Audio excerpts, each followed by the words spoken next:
Assalamualaikum warahmatullahi wabarakatuh. Saya Nisa Nurafni dari semester 3B.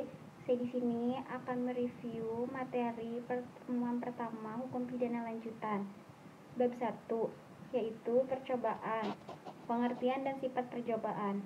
Pengertian atau definisi tentang percobaan tindak pidana tidak diatur dalam KUHP, tetapi dalam KUHP hanya ada batasan yang menentukan kapan ada percobaan dan menentukan syarat-syaratnya saja, yaitu seperti diatur dalam pasal 53 dan 54 KUHP. Pasal 53 KUHP yang pertama, mencoba melakukan kejahatan pidana jika niat untuk itu telah ternyata dari adanya permulaan pelaksanaan dan tidak selesainya pelaksanaan itu bukan semata-mata disebabkan karena kehendak sendiri. Yang kedua, maksimum pidana pokok terhadap kejahatan dalam hal percobaan dapat dikurangi sepertiga. Ketiga, jika kejahatan diancam dengan pidana mati dan pidana seumur hidup, dijatuhkan pidana penjara paling lama 15 tahun.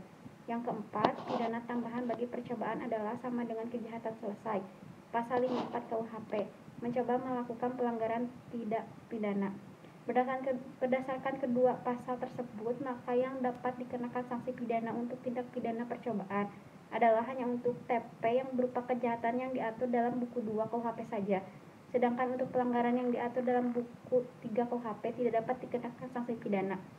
Selain itu, berdasarkan kedua pasal tersebut, maka yang dimaksud dengan percobaan adalah suatu perbuatan yang dilakukan seorang dengan niat yang jahat dan niat itu sudah mulai dilaksanakan tetapi perbuatannya belum selesai.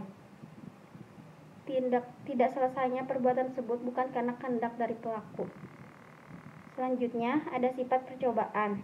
Yang pertama, sebagai dasar atau alasan memperluas dapat dipidananya orang, yaitu seseorang dapat dikenakan sanksi pidana apabila sudah memenuhi unsur pasal 53 walaupun tidak memenuhi unsur delik. Jadi sifat dari pasal 53 percobaan dipandang sebagai memperluas dapat dipidananya orang dan bukan memperluas rumusan delik. Jadi percobaan tidak dianggap sebagai delik yang berdiri sendiri. Sekian review materi dari saya. Terima kasih. Assalamualaikum warahmatullahi wabarakatuh.